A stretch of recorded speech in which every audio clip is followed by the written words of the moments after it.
cars there all at the same time, parking behind, cars that are parked there for other activities. Yeah, it's hard.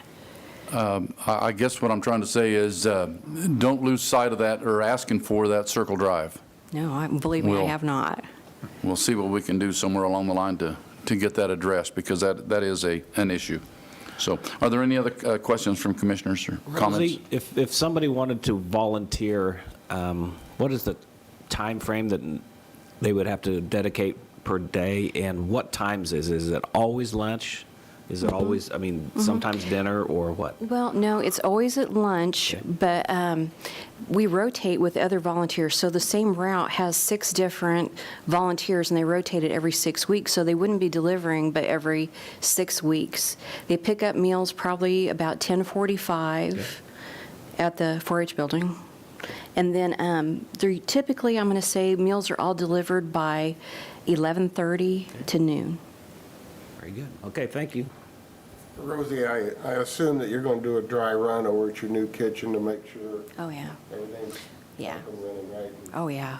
We're not going to do like a grand opening until all this is over with. I hate to see the fried chicken in the fryer. It will be that. That will be our grand opening meal. And I'm going to ask all of you to come and help. Further comments from commissioners? When in this COVID mess do you look at the senior center to open as far as the dining? It really depends on the governor right now. We will be the last to open just because we have the most at-risk population. So right now, I would say the 22nd of June, but that's subject to the governor.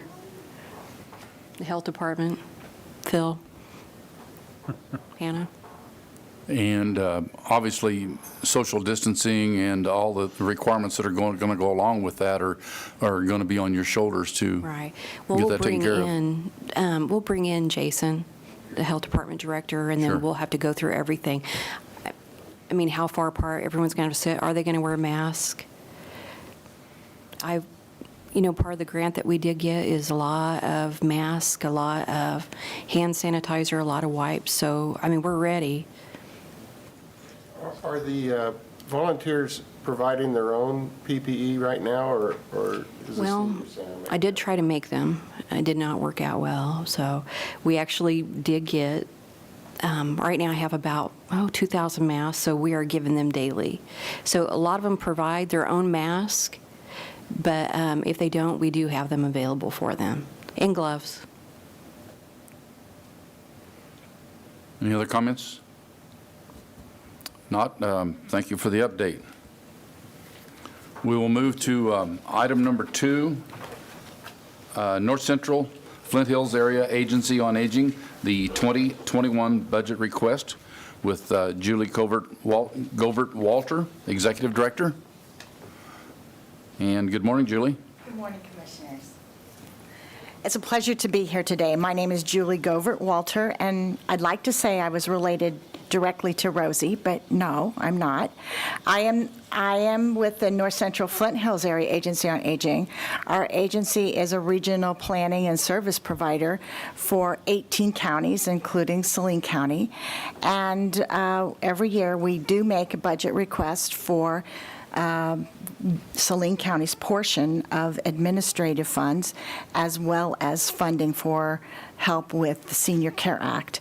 And I provided to you today a copy of our fact sheet that focuses on the different services that our agency makes possible here in Saline County. But before I go any further, I want to acknowledge Rosie on her great work here in Saline County. We are pleased to have an ongoing partnership with Rosie and the work with not only the congregate meals, but we do have, thanks to our relationship, we have office space in the Senior Center building.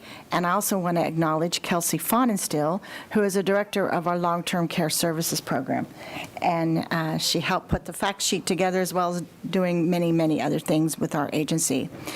So on this fact sheet, you'll see that there's some general population statistics. you'll see that the total county population is 55,606, and this is based in 2010 census. And I also want to say that one of those people who are an older individual, besides yourselves, some of you here in this room, is Nancy Klostermeyer. And I don't want to forget Nancy because she is our member of our board of directors, and she is long time, I will say, just an expert on through her work with RSVP, well known here in Saline County. I want to thank her for her volunteerism and her work on behalf of seniors and caregivers here in Saline County.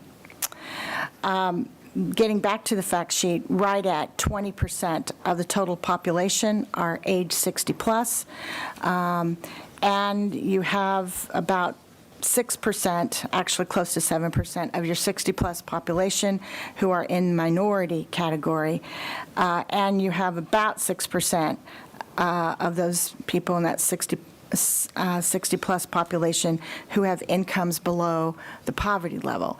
So this is based on the best information we can glean from 2010 data, and this, of course, will change with the 2020 census. I do also want to point out that more than a quarter of people 60-plus here in Saline County are living alone, and that, of course, makes a very significant difference in services. The next portion of this fact sheet, our agency has requested dollars, and every year we do this, for administrative funds, as you can see, as well as for help for the Senior Care Act. And this just shows you what was contributed in the last several years and what is still hasn't been acknowledged in terms of our request. I want to say that our agencies makes these requests. I just don't wake up one morning and say, oh, let's have Saline County pay this amount of money. It's based on a formula that involves every one of our 18 counties. So we would ask for consideration of the dollars that are still outstanding in terms of our requests in the past.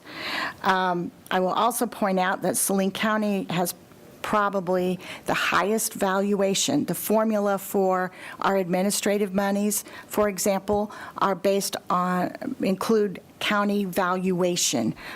We take all of our 18 counties and we line them up in terms of the valuation, and Saline County's valuation is one, if not the highest in our 18-county region.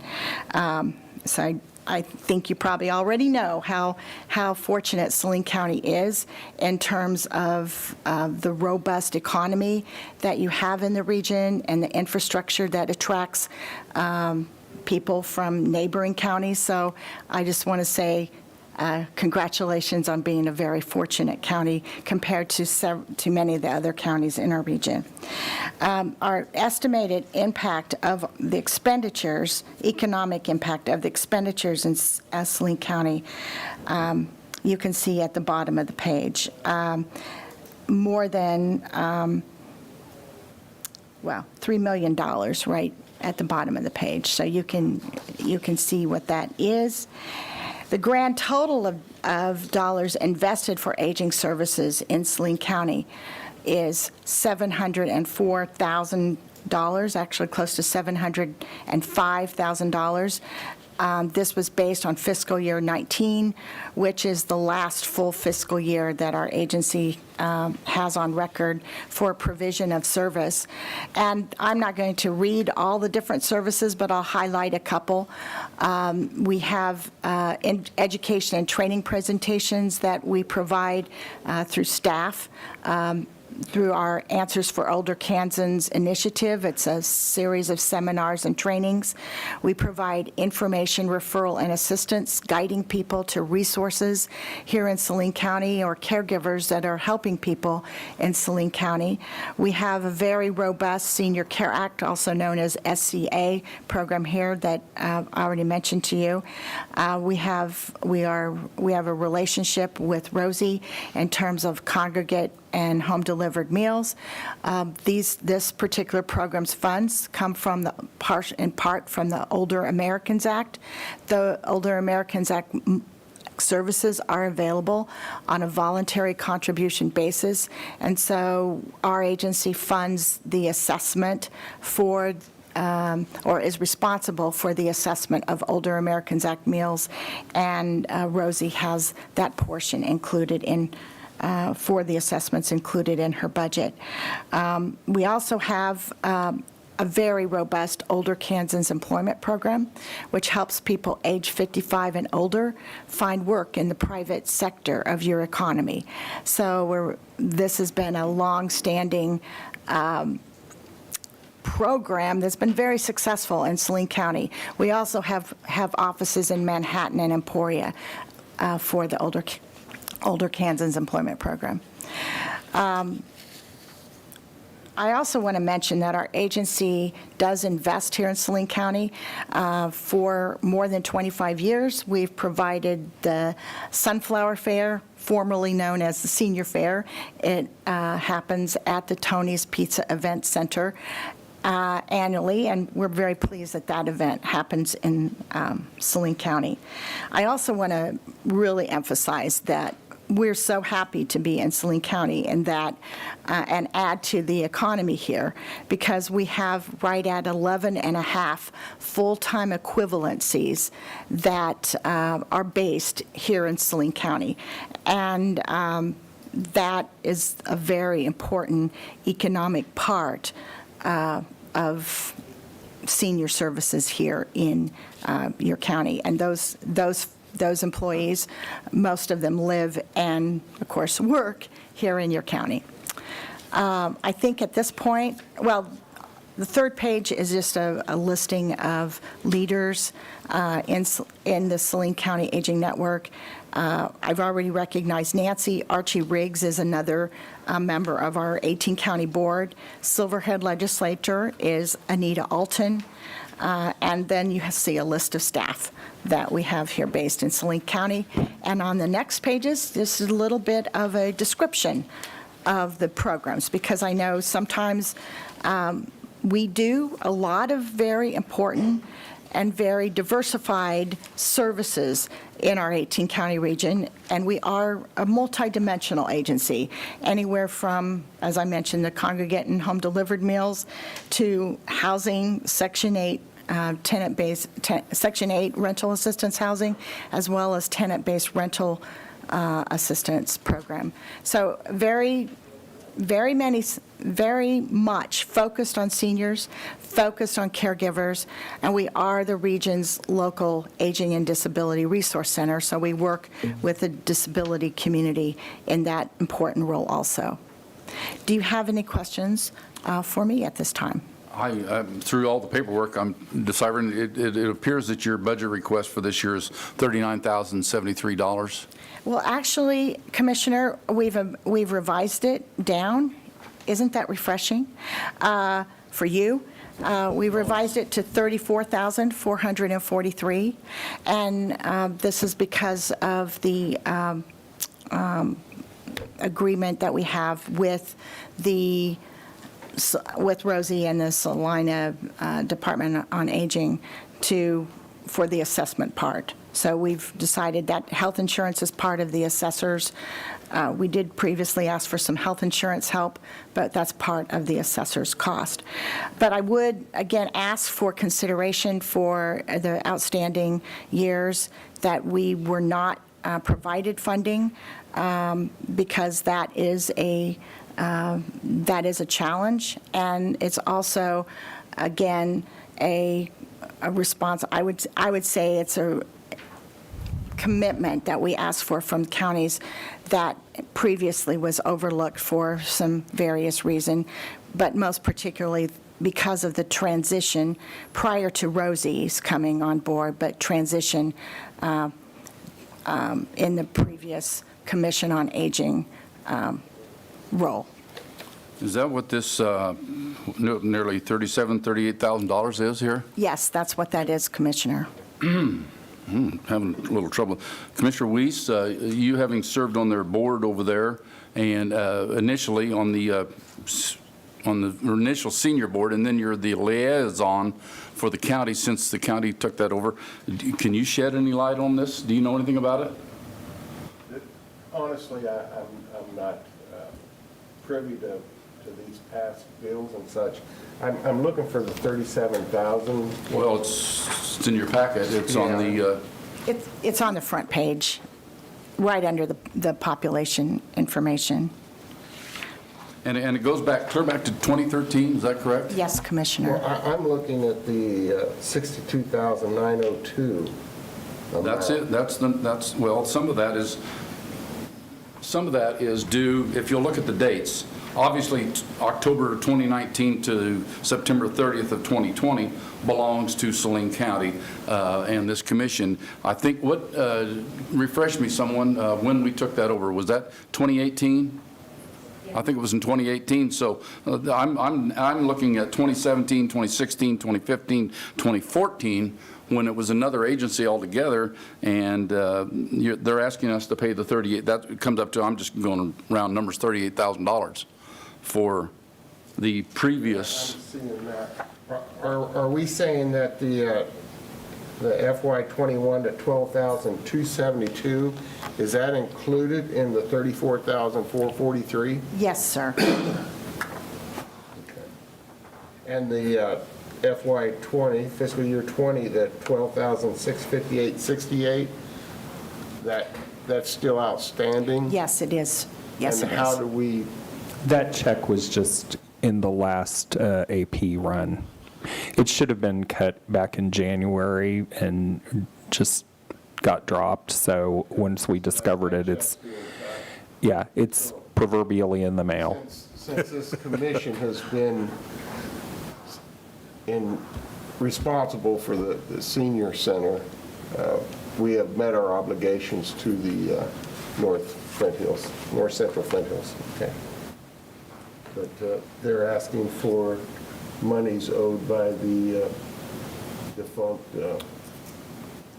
Correct. And I if guess and I would- if I may explain just a little bit, our agency in good faith provided these services and will continue to provide them.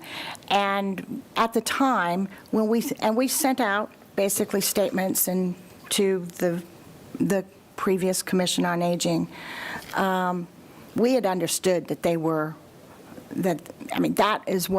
we had understood that they were that county organization.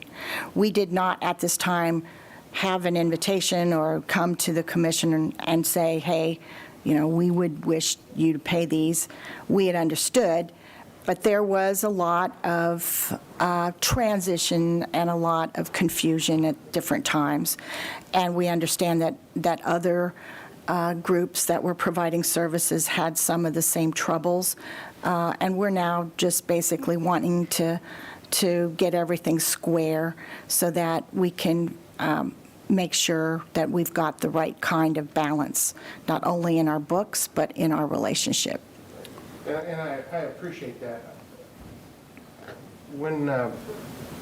And we have a new administrator, we have a new director.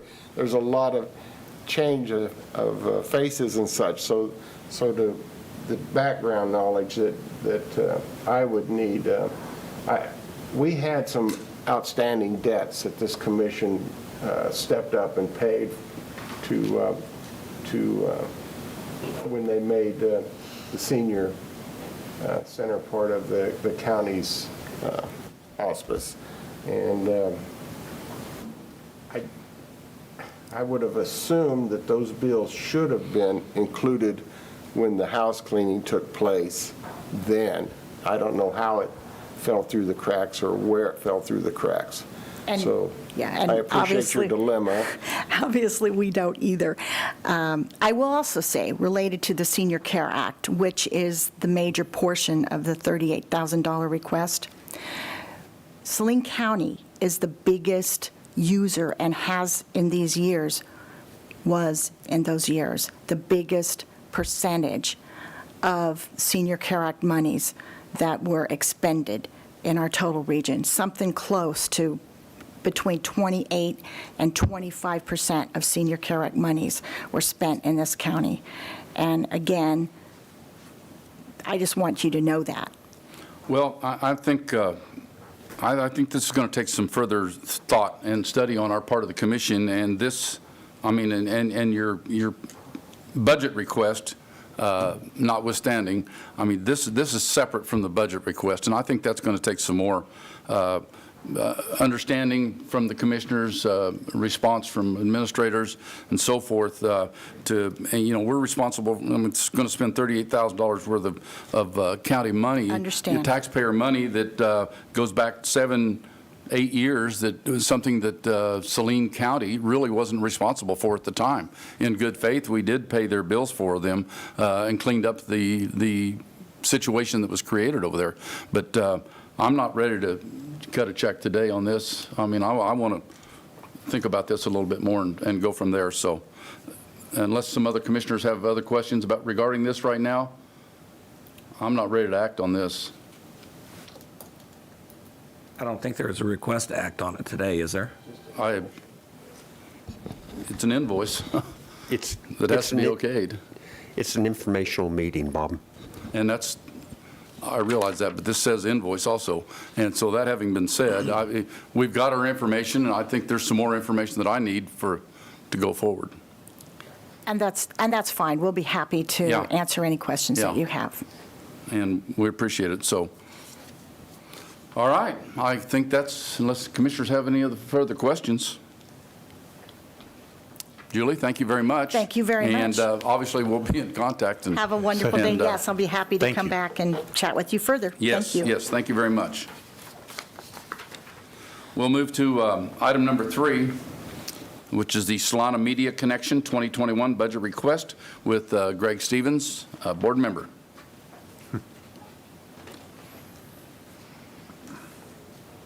Good morning, Greg. Morning. I want to thank you for the invitation. I'm Greg Stevens, board member for Salina Media Connection, and I'm part of the volunteer management team. There's 3 of us, myself and Nancy Klostermeyer, who's sitting back here. She's a great source to have, and Deborah Cox, who also is part of the management team. We have 5 persons on staff and another person on call as kind of a contract employee if we need him to work with us.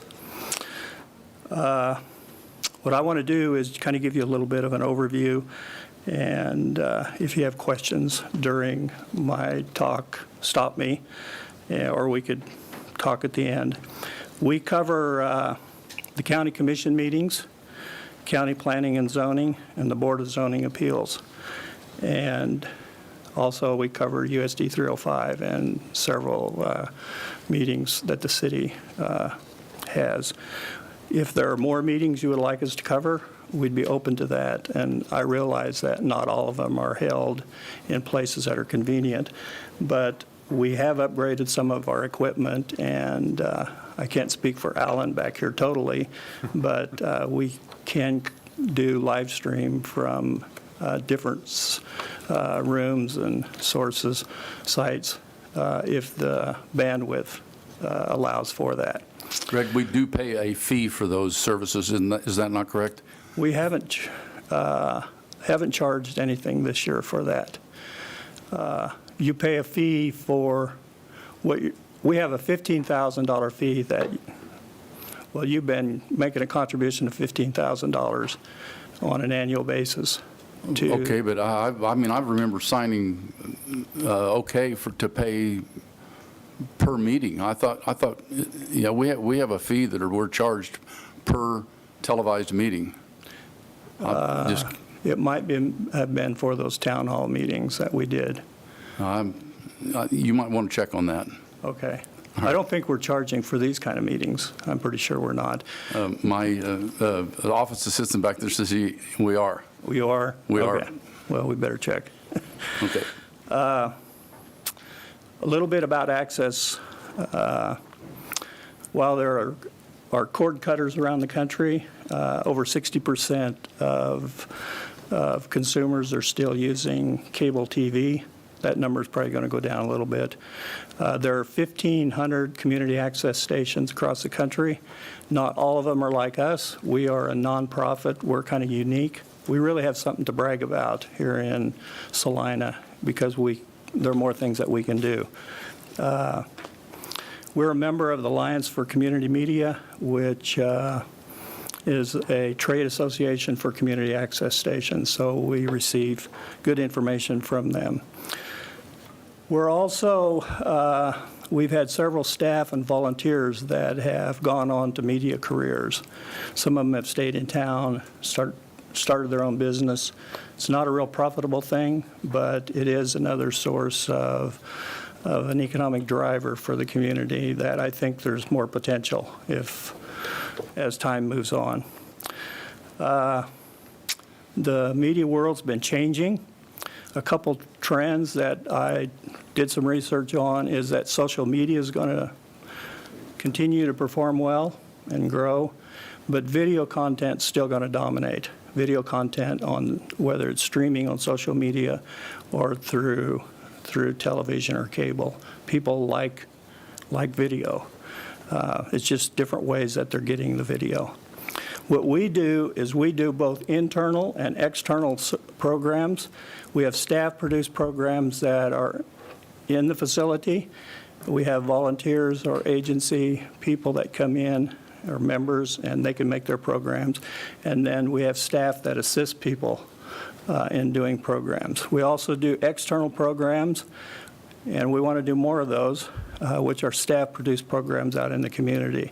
We have stepped that up, but some of the surveys that have been in the past indicate that the community wants more of that kind of a thing, and there's a great opportunity now because of how the news world is changing. And also, one of the things that's happened since the COVID-19 crisis is a lot of agencies are developing their own outreach with media using Zoom or other kinds of programs, and that's a great opportunity, and we've already benefited from, for example, Rolling Hills Zoo. They did a whole series of programs since they were closed where they had the staff kind of talking about the animals. We're going to be playing those on our channel. And there's an arts group that's doing the same thing. We're going to start playing their programs. So they've developed the programs. We're just another outlet for them, which I think is a great benefit. We average about 25 programs a month that we do internally. And the city, county, and USD 305, we have two channels, 20 and 21. The public averages about 25, and the city, county, USD 305 averages about 23 programs. This is since January. Our website visits are about 3,200 visits per month, and we have about 2,200, we have more than 2,200 unique visits per month. We post on Facebook, Instagram, Twitter, and YouTube, and all of them have been trending higher over the last several weeks, several months. And one of the reasons for that is we've updated our website. We have a new website, salinatv.com, and we have a new hosting service that has more stability than what we were doing before. Some of the accomplishments over the last year, we're kind of proud of some of this. We've upgraded all of our server equipment, and that's allowed us to stream live to these different sites that I mentioned, and other features that make the channel look better. For example, the bulletin board. We can put video on the bulletin board now. Alan just started that. We have more training to do, but little clips of video can make that a little bit more interesting. We send our signal through Roku. We live stream it through YouTube. The programs that the city, I don't know if this one's live streamed, but Alan live streams most of the programs he does over here. He's shaking his head, yes. Yes, through YouTube, yeah. And that's a real stable streaming service. And it's featured on our website in 2 different places. We can send them to Facebook, we can send them to Twitch, and we're going to be sending them to Apple TV. And we're able to do this because we've upgraded the equipment. And we're hoping that we can, that the company that we're working with, their equipment, that they will be able to upgrade and work something out with YouTube, TV, and some of the other streaming services that are becoming popular too. There's there's a lot of them out there. They're not all going to survive, but it's a competitive world over in the streaming side. We're putting the finishing touches on the podcasting room that we've been working on. In the last year, we've applied and received 6 grants. The study session room equipment's all ready to install over here, so hopefully that'll be up and going after we spend a few hours installing that. We're starting a youth advisory board. We've had interns in the last 2 semesters from the high school, and we have a grant now that's going to help support that. And finally, closed captioning. We've purchased the equipment for that, and that's installed, and we have, I don't know if it's running today, but we have the capability to do live closed captioning now. We have more training to do it to get everybody's name in there because it doesn't quite get the names right and a few other things, but it should be state-of-the-art closed captioning that can be used. Some future plans, we need to finish our rebranding. There's confusion between Access TV and Salina Media Connection. Legally, we are still Access TV, and we're DBA as Salina Media Connection. But we have both those logos out there, and that adds some confusion. And that's going to take some time to do, but that's kind of in the planning. More training with the new equipment, and there's always new things coming down the pike. We want to work on scheduling so that we're more consistent and people will know when they can come to our channel and find some things that might be local. And right now we have, I think, some intriguing things periodically. We also bring in some canned programs from the Access TV world. But if we could schedule them in a way that people would know, they could flip over there and see if there's something that they liked from 6 to 8 or 6 to 10 p.m., I think that would be helpful. Marketing is now starting to emerge as something that we need to spend more time working on. We had to get the equipment kind of figured out, and we still have some things we need to work on there. Technology upgrades, policy updates, and those kinds of things. In the last year, we did a program with the summer field house camp over here, and then the 7th graders. We had 700 7th graders that came through the facility as a couple programs that we did.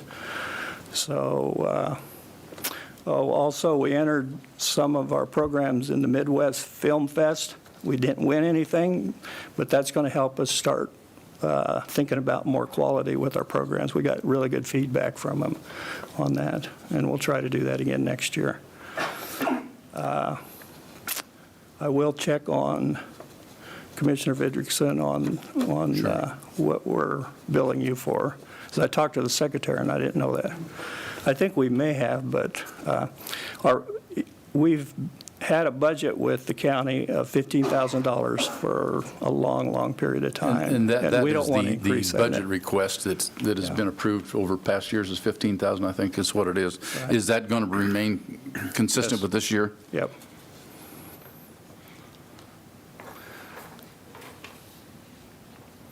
And that pretty much concludes that I wanted to share Okay. with you. One correction, the website's .org, not .com. Okay. Website, salinatv.org.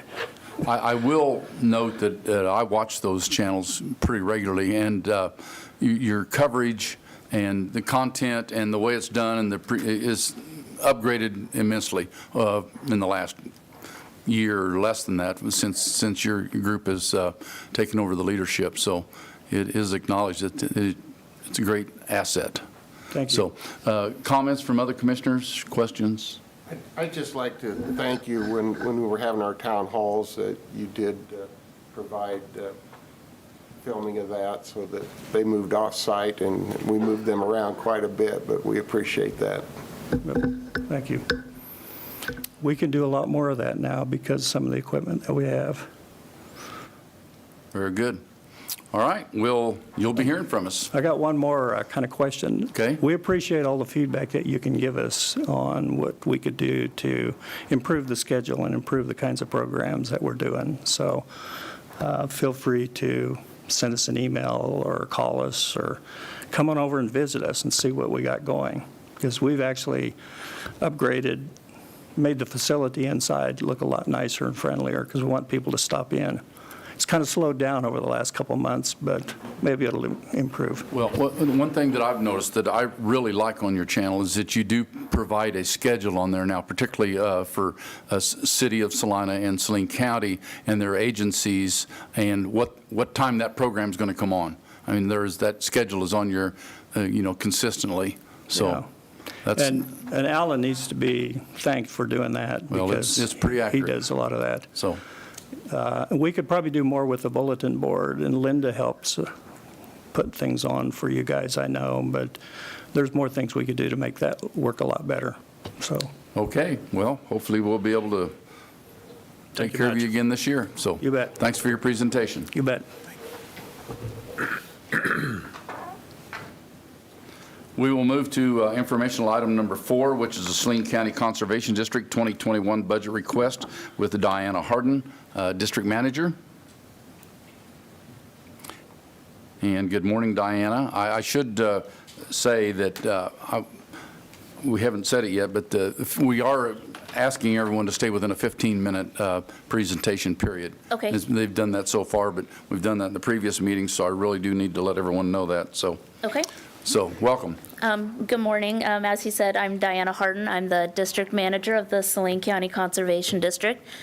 Still pretty new to the position. I started in February, so been here about 3.5 months, and this is all brand new to me, so bear with me if you don't mind. Part of my job is to educate the people of Saline County of all ages about stewardship practices and the wise use of natural resources. As this is my first year, like I said, I haven't had the opportunity to do a lot of the things that I would normally do. So I'm still learning and hoping that next year will be better and we'll get to move forward with everything. Part of the activities that we help with are the Water Festival. I believe that's normally held in January.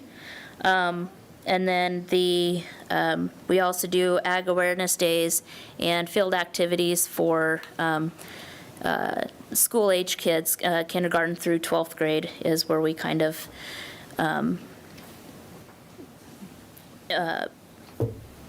try to target those area kids to do that for. And then I would also normally help with Envirothon, which is a natural resource competition for high school age students. I believe in years past, Salina South has always sent a team, and last year I think they did rather well, and they were going to go again this year, but with the COVID-19 pandemic and stuff, that was not able to happen. Then I also help with the education of farmers and landowners and ranchers throughout Saline County as well. One way that I do that is I provide available information and administer the state cost share programs, through one of which is a water resource program. This program provides assistance to landowners for the establishment of conservation practices that reduce the soil erosion. They improve and protect water quality, and they enhance water supplies.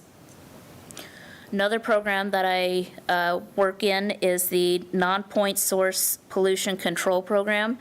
We call it NPS in the office. It's way easier to say than say that out all the time. This provides financial assistance to landowners on a cost share basis for installing practices that reduce against the soil erosion and improve the water quality.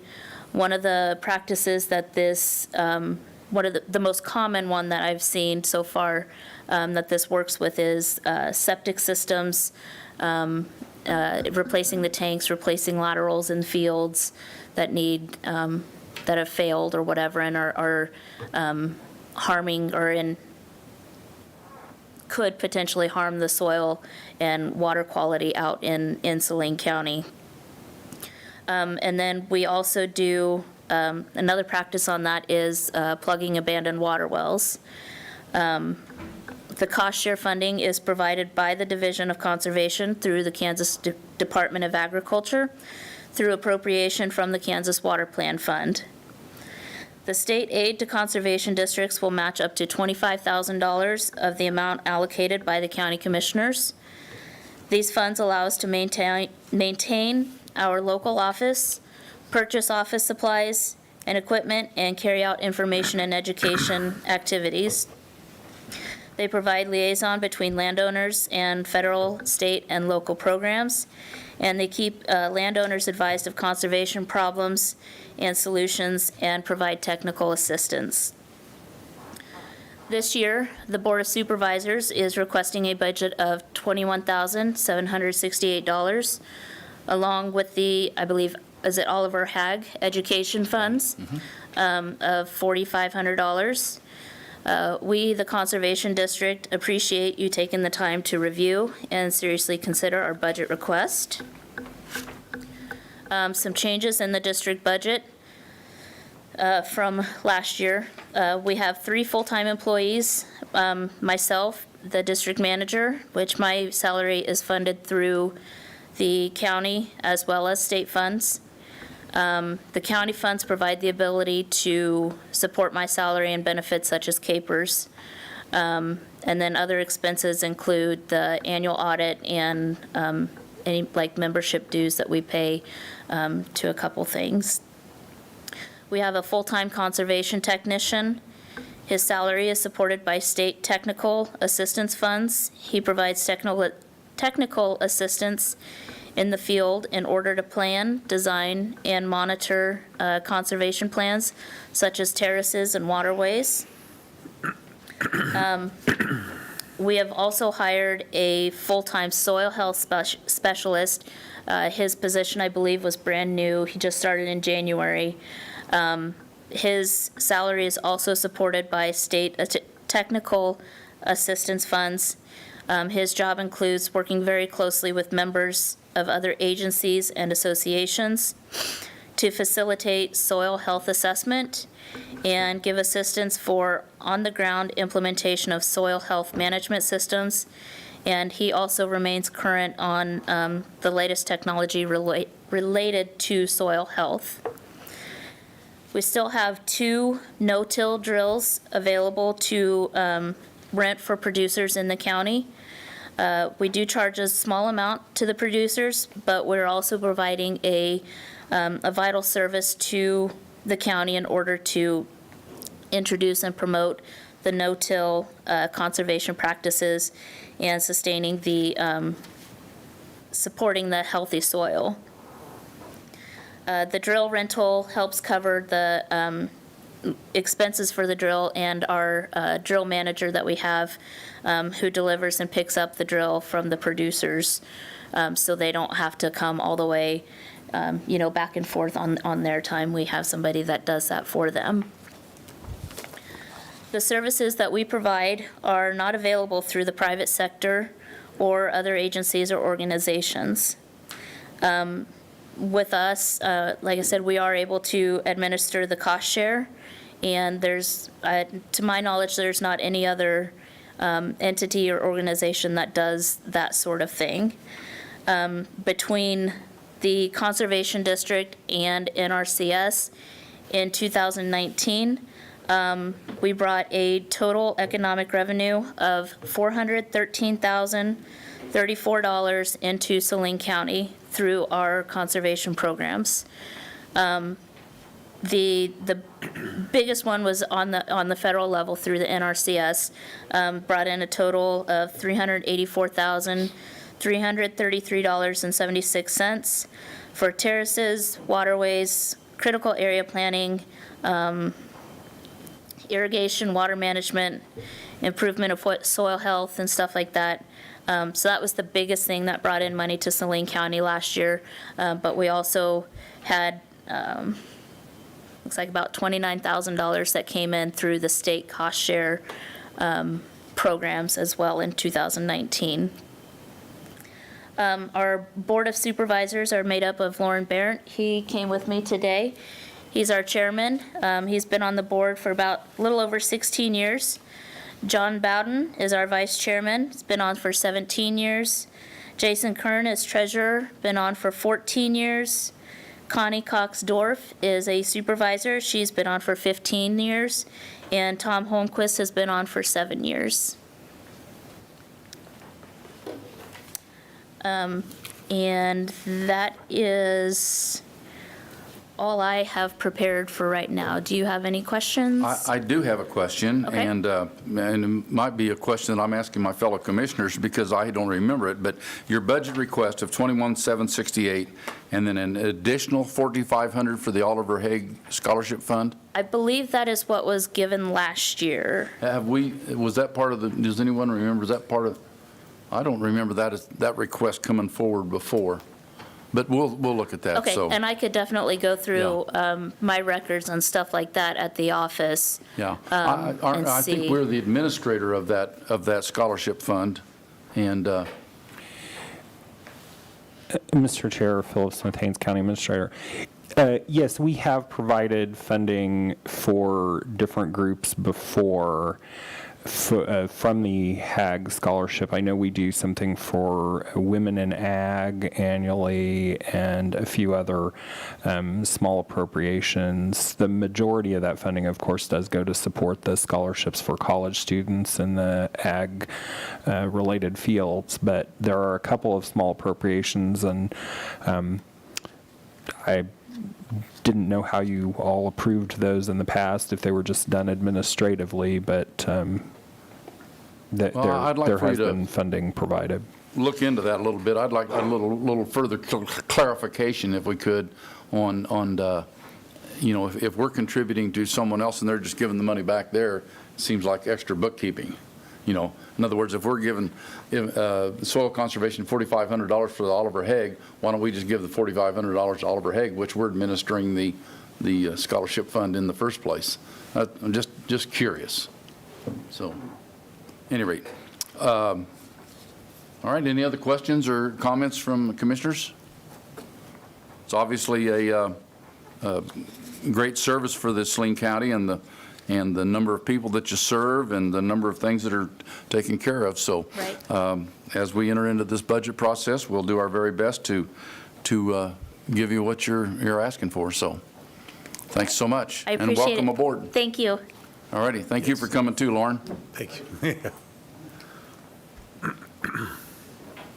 We'll move to item number 5, which is the Salina Chamber of Commerce and Military Affairs 2021 budget request with Mr. Eric Brown, the President and CEO of the Salina Chamber of Commerce. Good morning, Eric. Morning, Commissioners. Good morning again. How's everyone doing? Good. Good. Good. My name is Eric Brown, President and CEO of the Salina Area Chamber of Commerce. I do want to first say thank you for your leadership and what you're doing right now. I know it's not easy to be in leadership positions like this, and especially during the COVID crisis. So thank you for that, and that's definitely kind of how I started off our request letter to you. Obviously, 2019 and the beginning of 2020 were fantastic years for the economy, and it's kind of hit a wall here in the last couple of months. So really what I do want to do is come before you requesting $35,000 total. And that is the same as we've requested in years previous, $30,000 towards our economic development efforts and $5,000 towards our military affairs council that we house there at the chamber. One of the things I do like to do is just kind of talk a little bit about economic development and where that stands in the community. You'll hear from Mitch very soon with the Salina Community Economic Development Organization. Economic development, there's basically 4 pillars to economic development. There's new business attraction, business expansion and retention, workforce development, and then new business development or startups, those types of entities. And so really we play a big role in 3 out of those 4, and we do a lot of support on the last one, which is new business attraction. So we are very active in all of those portions. We have received from this partnership $35,000 annually, and we currently do not get any type of funding from the city of Salina in regards to economic development, but we do have transient guest tax that does come to us to run the Visit Salina or the Travel and Tourism Hospitality Program, which you all are very familiar with as well. Some of the services that we do provide and have provided previously, we do workforce attraction. Our workforce attraction program is funded by private dollars. We did go out to business and foundations, and that program is called Imagine Salina. To give you a little bit of background what's happening right now, as of April, these numbers just came out from the Kansas Department of Labor. Saline County is at 9.6 unemployment, so that means there's roughly there's 2,943 people unemployed in Saline County. And the reason I bring that up is it's not unique to Salina. It's happening all over the country. So right now, we are seeing a significant uptick in our workforce attraction interest. So we're getting that out via social media. We have a website called Imagine Salina. So that is a way that we are continuing to push the positions that exist here in the community. And so we will continue to do that. We also do targeted recruitment for workforce outside of the online presence, which is Imagine Salina. But this is including separating military personnel, university and college graduates, dislocated, displaced workers, and underemployed individuals. So those are either shows that we go to, career fairs, job fairs, those types of things. We do work quite closely with Fort Riley. They have a couple different programs. One of them being Heroes Make America, and that is a program specifically for manufacturing. And we typically have 1 to 2 of those tours that come over, and those are folks that are separating from the military, and we invite them, and if they have a spouse, at that point to come over and check out Salina. And I know that Commissioner Vidrickson and Commissioner Sparks, you have been to those events for us before as well. So that continues to be a good program, and that also feeds right into our Military Affairs Council. We have, whether it's Lieutenant Colonel Fisher or Vern Hopkins or some of the others on that council, obviously with their military background, they can speak to Salina and from that labor attraction, and they really speak highly of what their experiences are here. So that's another way that Military Affairs is utilized. Some of the other workforce development programs we have are our Trailing Spouse program.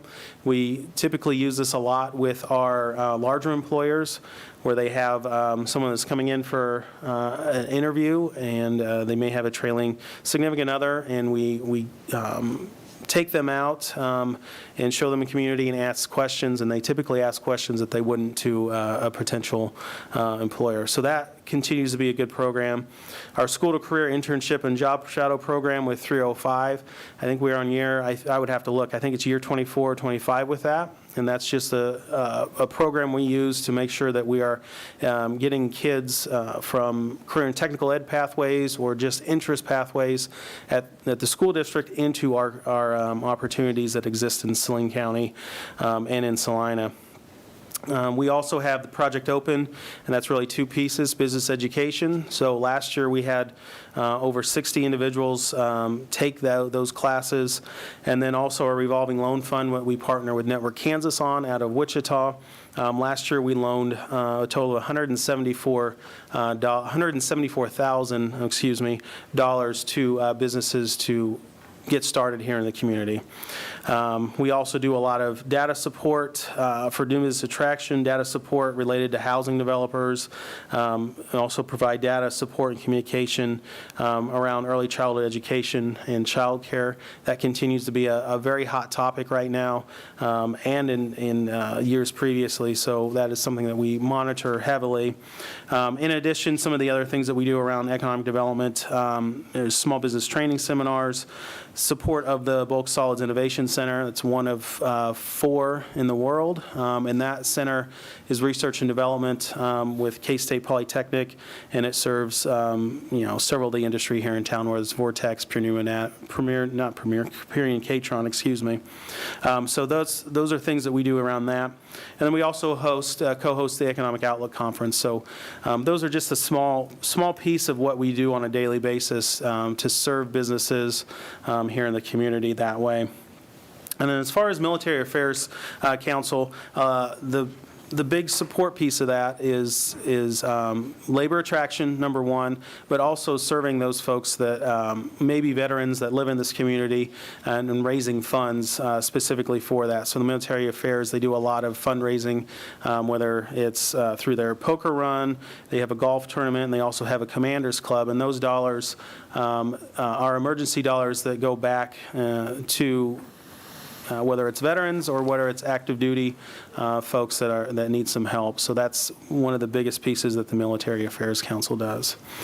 So like that, like I've said before, right now with what's happening in the economy with COVID, right now it's hopefully, as it's phasing, it seems to be a little more activity out there, but we are definitely not out of the woods. And next year again will be positive, but at the same time there's some hill to climb there for most businesses in this community. So with that, I would like to formally request $35,000, $30,000 for economic development efforts, and then $5,000 again for the Military Affairs Council. And I'll stand for any questions you may have.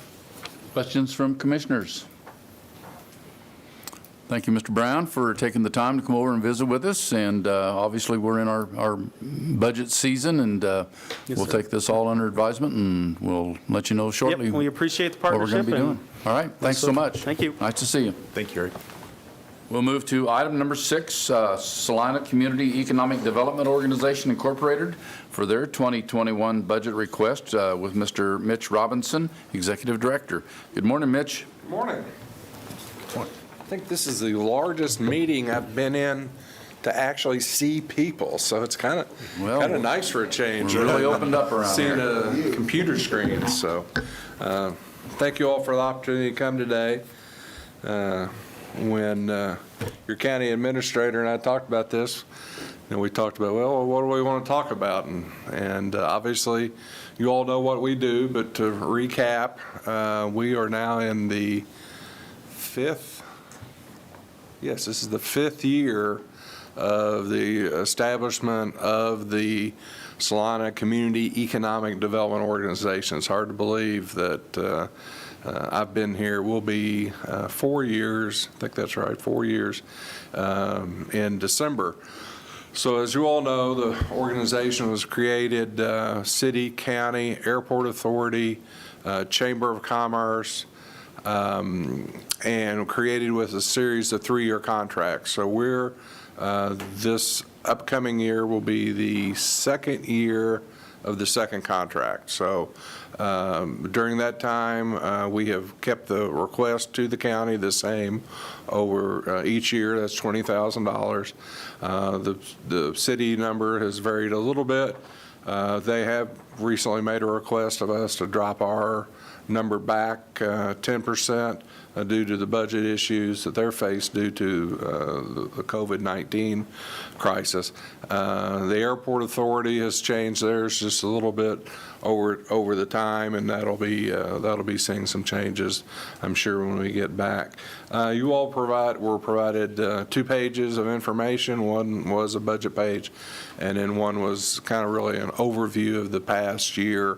Some of the highlights, of course, being the One Vision Aviation coming out to Big Bertha hangar at the Airport Authority. everything can kind of really come up to about a January, February date, and then at that point, we need to stop and say post-COVID, pre-COVID. So obviously, we all know the changes that's gone on since the virus has impacted the world. I started to say the country, but really the world. But overall, from what we do, the attraction process has not really changed that much, other than the meeting activity. We've not having face-to-face meetings, and it has changed, slowed a little bit on the decision-making of some of the companies we've been talking to. We've had two large projects that you all are all aware of. Those have slid back, unfortunately, due to the decision discussions within those companies. They're still very positive. At this point, I can't say that. We're looking forward to some future final decisions, but in a closed session, I'd be more than happy to give you all updates. That's not, for this environment right now. But overall, we have had a sizable increase in aviation-related projects, even with the unfortunate activities in Wichita with some of the aviation companies down there. We are starting to see a little bit of an increase on companies that are seeking either manned operations or unmanned. As you all know, K-State Polytechnic is a real selling point for us, something we've been focusing in on really since day one, with promotion of the UAVs, the drones, and we're continuing to work with them. We have a couple projects right now that are drone related that are trying to get established here in Salina. So we're kind of excited about that.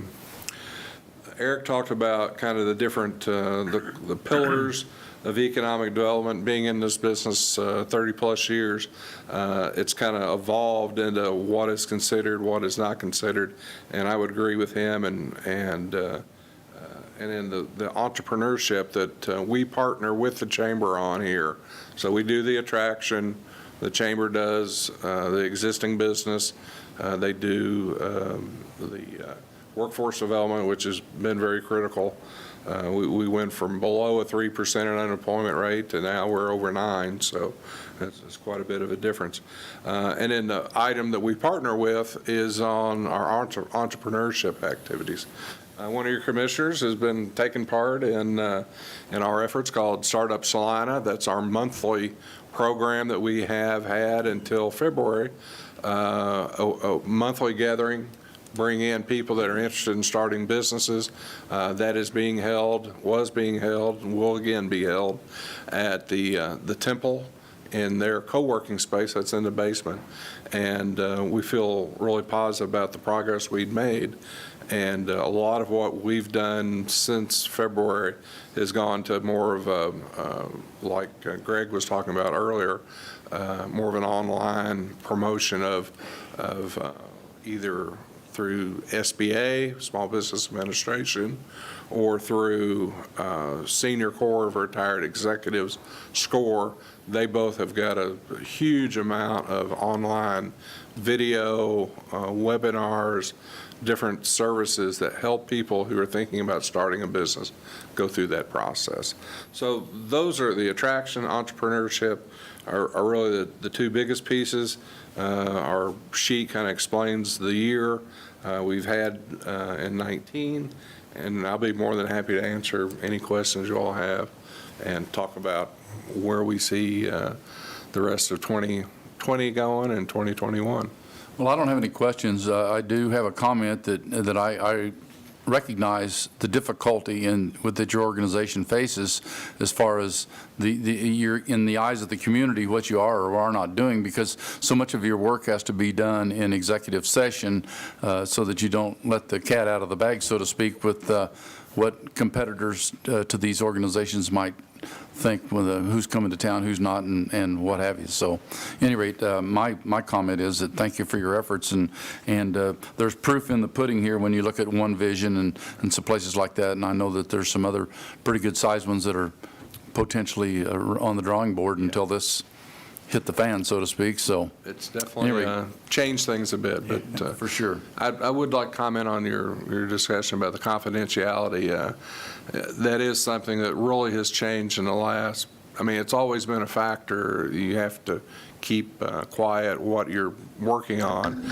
But nowadays, there's often a legal document, an NDA, a non-disclosure agreement, that the companies are requesting you to sign. So there can be both civil, and I guess I don't think there'd be criminal, but there could be civil, there definitely would be civil penalties if you violate the agreement. So it's something we're very particular to make sure that we live up to those agreements. So that's unfortunate, but it is a part of what we're doing now. Other commissioners wish to comment or say anything? Questions? If not, thank you, Mitch. Appreciate you coming. Thank you, Eric. Have a great day. You bet. We will move to item number 7, which is the county administrator's update with Mr. Philip Smith-Haynes. Thank you, Mr. Chair. County Administrator Philip Smith-Haynes. There are 2 items that I wanted to discuss this morning, and I think I'll handle the easier one first, tagging on to the presentations that you just heard. We will be having a budget meeting tomorrow morning, 9 a.m. over at the Visit Salina Annex to go over those budget requests from departments as well as outside agencies in a little bit more detail. And it's my understanding that is an open meeting that Yes, of the course, public all is- meetings with the 5 of you are open to the public. so. and adhering to the social guidance rules that Yep, we're we bound will by. be setting that up this afternoon to make sure that we have 6-foot spacing and a maximum of 15 people in any one space. We believe we can accommodate maybe 2 groups of 15 if we do it correctly. For my much longer update, last week on, well, I guess it would have been Friday morning, the legislature wrapped up their 2020 legislative session. Sine die, which is the ceremonial finish, typically in most years, ceremonial finish of the legislative session, was scheduled for Thursday. Became a little bit more than ceremonial this year. That session lasted 23 hours and 58 minutes, wrapping up at 7:58 a.m. on Friday morning. The legislature took a number of different actions. It is not clear, first of all, that some of those actions were permissible under the Constitution because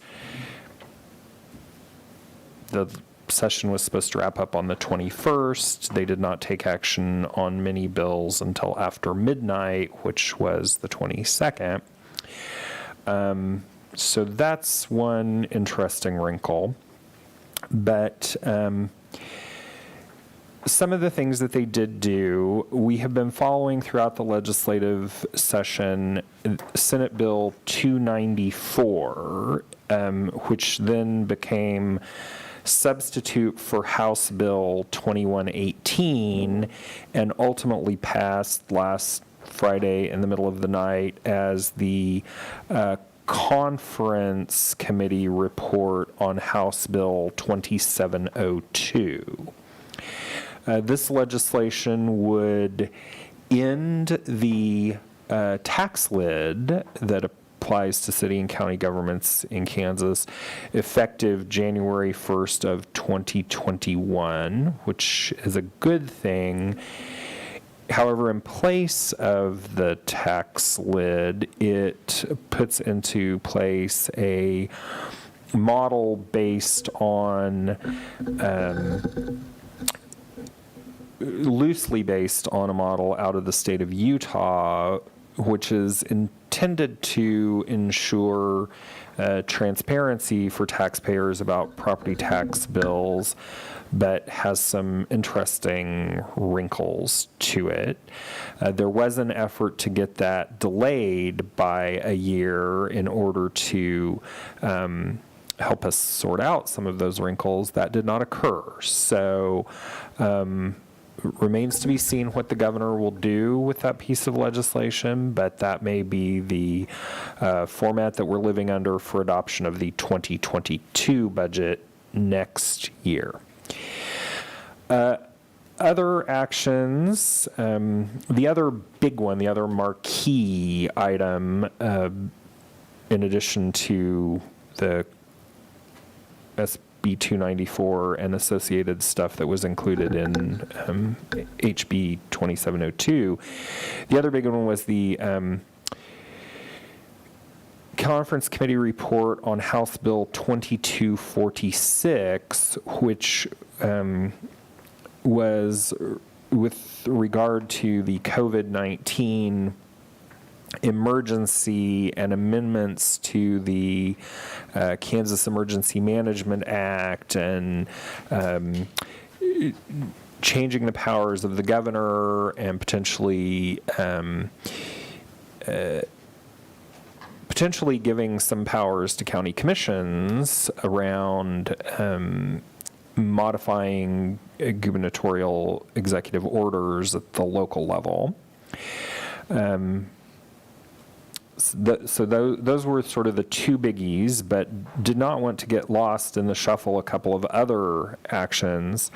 The legislature also passed what was, before last Thursday, the substitute for House Bill 2018 regarding wireless carriers and restricting some local control over wireless carriers, and also House Bill 2510, which dealt with the sale of some land by K-State Polytechnic out by the Salina Airport, which is important to one of those economic projects that Mitch was just talking about. So that's probably the good news out of all of the somewhat not so good news from the legislative session.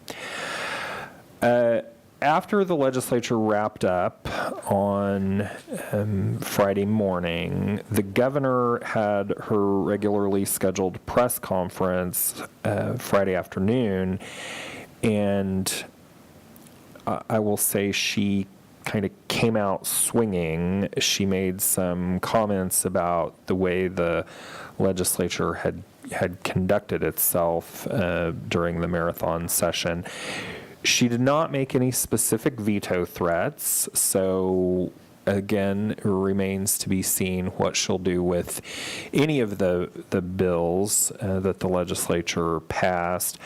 But she did state that all options were on the table, and the last time she said that at a press conference, it ended up with a Zoom hearing of the Kansas Supreme Court. So we shall see what is in store.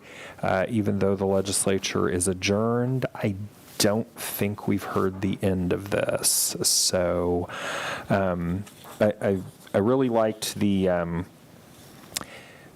first paragraph of the legislative update that the Kansas Association of Counties put out on Friday.